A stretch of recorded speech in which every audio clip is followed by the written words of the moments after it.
lot of people are asking the same question. How do I make experience matter in a world that seems to value youth, learning, agility? And ageism, it's everywhere. Around 90% of workers over 40 say that they've experienced ageism in the workplace. And what's really interesting is ageism is the only ism that we're all going to experience at some point. We're spending $325 billion on it. The numbers are used, but we believe experience is being undervalued, and the workforce continues to age. We think optimizing for fit, not just skills, is the way forward. I think first it was called Work Reimagined, then it was called Life Reimagined, and it was originally a job board for people who had retired and then either wanted to or needed to go back to work. And the whole goal was to demystify, right, or destigmatize the value of experienced workers. In fact, I think most founders, the majority of founders are over 45 of new companies. So yes, this idea that older workers are not as agile or as nimble it's just a fallacy. And with AI, everything now looks the same. Job descriptions look largely the same. Resumes look largely the same. But mass apply is only going to hurt older workers in a disproportionate way.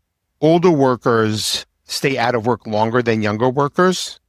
And even though they have the experiences and the skills, so there must be something that they're not getting the interviews, they're not getting selected, and there's clearly something that's screening them out.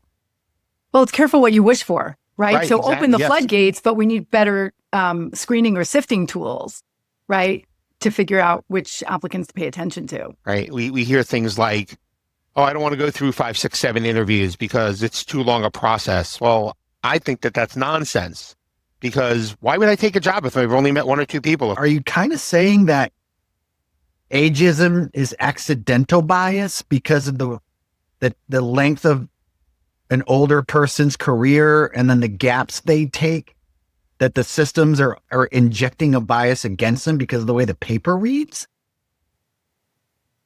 Or is it really their age? We've all been in mid to large size companies, right? And the conversation has always been, older workers will manage younger workers. We will develop them. We need to figure out how to communicate with them. We need to train them, get them into leadership roles, and move them along.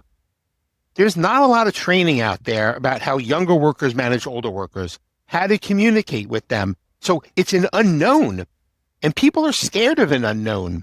By 2040, 59% of the workforce will be over 40. In 1980, 59% of the workforce was between 20 and 30. So it's literally flipped in the span of a generation and a half. People have all kinds of calculations in their minds, and I think not everyone recognizes that. So we're very quick to make assumptions about, oh, they're going to come in and they won't be happy unless they can lead the whole department, which may not be true. I just wanted to go in and have an impact, and I didn't need to be the head of talent acquisition for a Fortune 500 company. It was just so frustrating. Like, the jobs that people were interested in me for, I was like, yuck, I don't want to do that anymore. But experience helps you see around the corners. And just because you did something one way once and it didn't work doesn't mean that there aren't newer ways of doing that you have learned from, that you can implement to make those changes. So make your experience an asset and not a hindrance. Older workers, you don't have a right to work just because you're older, right? Nobody has a right to work. But if there's a compelling business reason, then people should be getting hired, right? Maybe it's come in, do your thing, go home, be done, right? Short-term or fractional work. I only need this piece of knowledge that you have.